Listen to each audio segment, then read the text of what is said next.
So Chuck Schumer is scrambling to keep his position as Senate leader. He's on the news this morning where it didn't go well for him. And unfortunately for him, they were not buying what he was selling. Take a look. People in your own party, they're saying, look, it's time for you to go. They no longer trust your leadership. They want somebody else in there. What do you say about that? Here's what I say. In your own party saying yes. that's to go. Here's what I'm saying. I'm the best leader for the Senate. We have a lot of leaders. You know, when you don't have a president, there's not one leader of the party. There are lots of them. We have a lot of good people. But I am the best at keep winning Senate seats. I've done it in 2005. Just in 2020, no one thought we'd take back the Senate.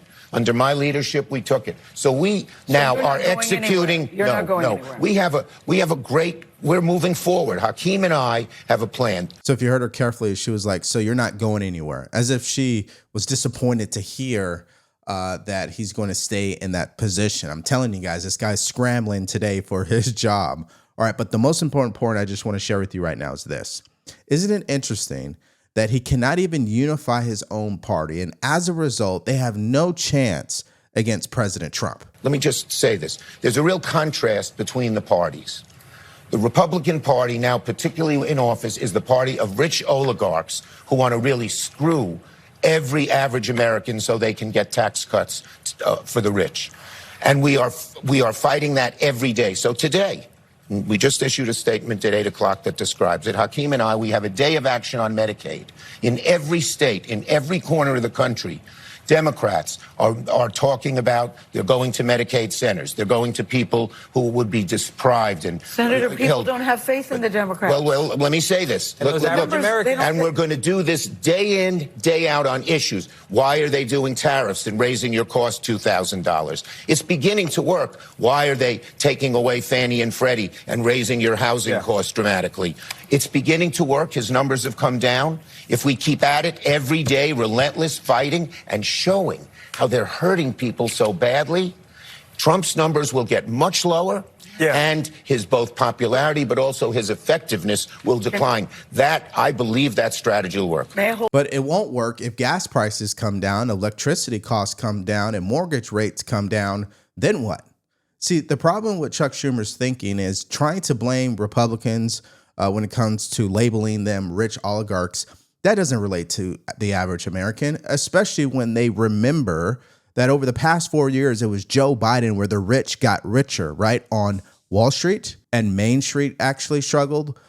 Working class Americans struggled. So I don't know where he's going with that. Now, this next clip I find to be interesting because he basically delivers a word salad after he gets confronted at the fact that at the very last minute, he switched up. But Senator, I took some bullets from other people. And you're still taking bullets, but should you have let people know you're thinking ahead of time? Because really, people thought... The problem was it came so fast. Hakeem and I had a strategy, which was to try and get a bipartisan bill, which meant in the House, the Republicans would have not been able to pass it. Only at the last minute did it happen that they all voted for it. And so Patty Murray tried to get that bipartisan bill on Wednesday. That's why I said we didn't have the votes yet. They pulled out Wednesday night, and Thursday we had two bad choices. But I assure the public, a shutdown would have been the greatest disaster we have to put the government in the sole hands of the evil, nasty, nihilistic people like Musk and Vogt and Trump. Would have been the greatest. We would have had half the federal government we have now. So it's obvious they're not buying what he is selling, as I have stated repeatedly here. And it's for good reason. You cannot, with that base, say you're going to do X and then you end up doing Y. That's never going to work, especially when President Trump is involved. And especially when he thanks you at the end of the day. And that's why you heard Gayle King state that there is no faith in the Democratic Party's leadership at the moment. So why not just step down? Now, that wasn't the only place where he caught heat. He also caught heat on The View. Listen to this clip.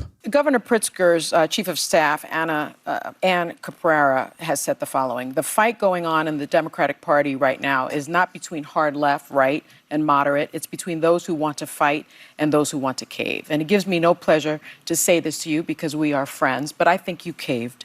I think you and 9 other Democrats caved. I don't think you showed the fight that this party needs right now because you're playing by a rule book where the other party has thrown that rule book away. True. And so in my view, what you did really was in supporting that GOP partisan bill that Democrats had no input in, You cleared the way for Donald Trump and Elon Musk to gut Social Security, to gut Medicare, to gut Medicaid. Why did you lead Democratic senators to play by that book that the Republicans are not playing by? Okay, first, I'd say, Sonny, no one wants to fight more than me, and no one fights more than me. You got to fight smart. See, now what we're able to see publicly are the tactics, the belief system of the Democratic Party, because now they're turning on their own. I mean, they're basically wanting to cancel Schumer because he did something that was bipartisan. And the party does not believe in doing anything bipartisan at this point, especially when President Trump is involved. And so when you hear Sonny Halston speak the way that she does, remember, people, she's actually describing the way that most of the Democratic Party today thinks. And that, ladies and gentlemen, is frightening. Do you believe that the party has confidence in you to continue to serve as its leader? And as somebody who is influential in helping Biden's decision to step aside, do you think it might be time for you to? No.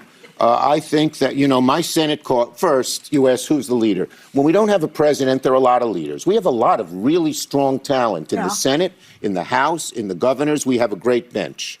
But as for the Senate caucus, of which I'm the leader, I should be the leader. Well, the reality is most of his base does not want him as the leader, but he's not up for election until 2028.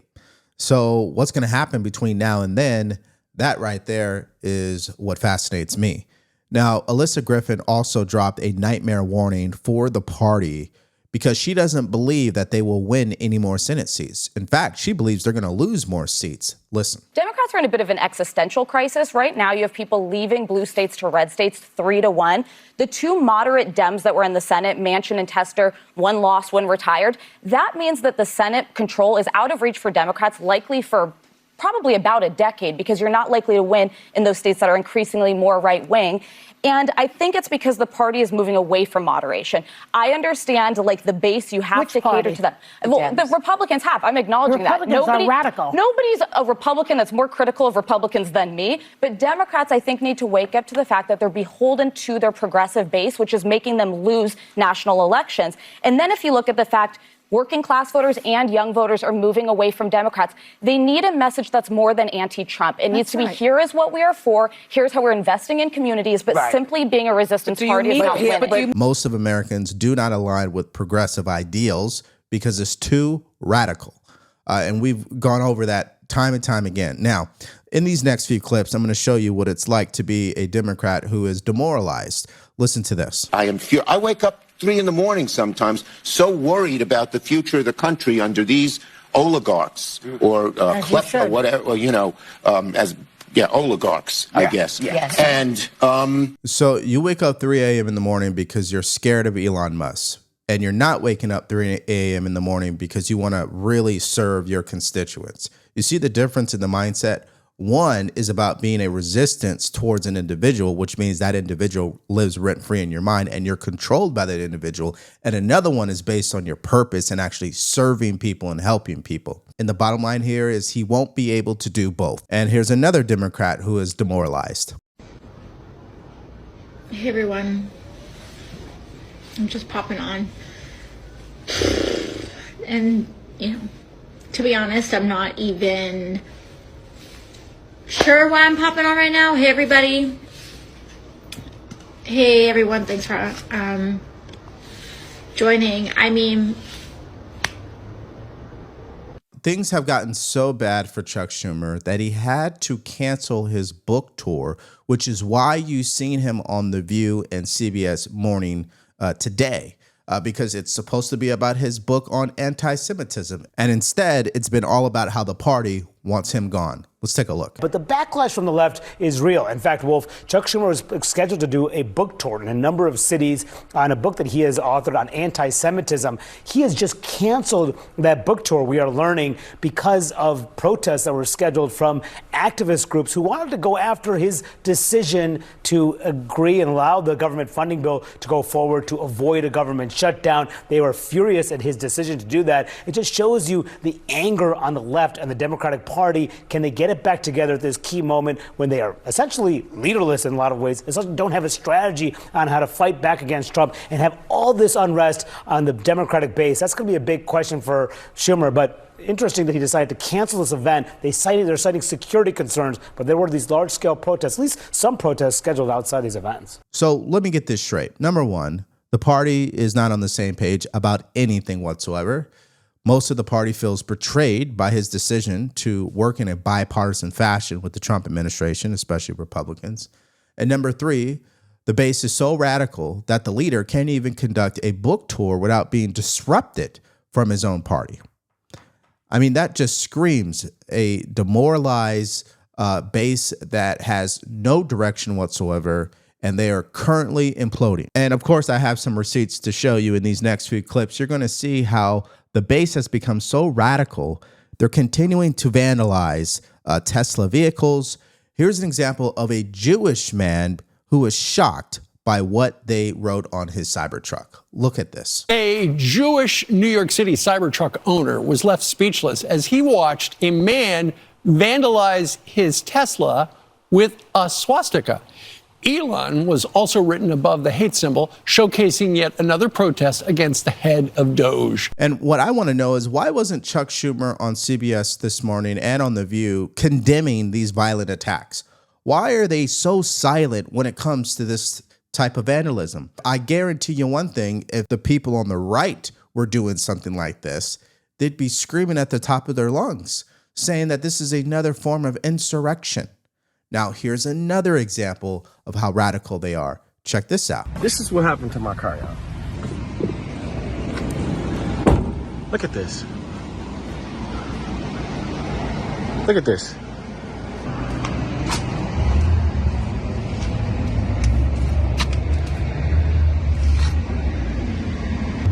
Y'all see this? Clown American. I don't know what this is. Is this paint?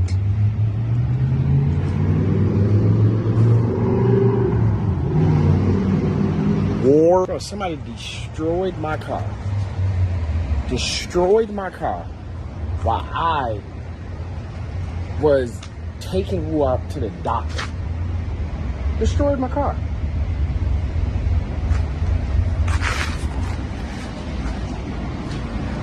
This is no cap.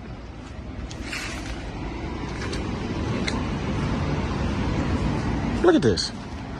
All on my windshield. All right in this. Look at this. My car is destroyed. See, this is the radicals' left idea of democracy and fighting back against President Trump and Elon Musk. Now, me and you both know this leads to a disaster and no positive outcome. And because they're so emotionally charged about all this, they're stupid. Why would you vandalize a vehicle that has cameras on it recording 24/7? They see your face, they report you to the police, you get arrested. It's that simple. Is it really worth the squeeze? Did you just key a Tesla the other day? What? You're on video. Yeah. This is the guy. You just keyed a Tesla. You got a video online. I just saw it. It's all over the fucking face. You have the media. No Tesla. Yes, you did. You keyed a Tesla in a parking lot somewhere around here. What do you got to say about that? I didn't do that. So that's what's going to continue to happen to these individuals who think it's smart to vandalize a vehicle that records 24/7. Now, here is the actual statement from the San Jose Police Department, which is where that individual committed that violent act. They said, quote, within less than 24 hours of the viral vandalism incident being reported to the San Jose Police Department, we successfully identified, located, and arrested the individual responsible for this act of felony vandalism. This senseless crime and its subsequent consequences should serve as a clear reminder. No matter one's personal beliefs or frustrations, they do not justify illegal actions. I urge everyone to respect one another and above all, to respect the law. That's from the chief of police. So yes, this video was about Chuck Schumer, but the real point I want to drive home to you is how violent the base is becoming as time goes on. Their language has become more violent. They have become more emotionally charged. They are turning on each other. They definitely want to axe Chuck Schumer. They want to get him out of there. And they are buying into the progressive ideals. They believe violence is a way of protesting. We saw it with the George Floyd riots. We're now seeing it with these Tesla dealerships and vehicles being vandalized. What is next? Someone getting hurt? That's where I want to lead you guys to answer in the comment section below. Do you believe this entire movement against Elon Musk and President Trump is going to become increasingly violent? Let me know your thoughts about all that in the comment section below. Now, one of the other big stories from yesterday is the leftist judge who tried to block President Trump from deporting these violent TDA gang members. Now, come to find out, the order to make the planes turn around was a verbal one, so the Trump administration didn't listen to that. Now, if you guys want to hear the backlash from them actually making that move and how now Democrats are calling it a constitutional crisis, all you have to do is click on that video because it's coming up right now.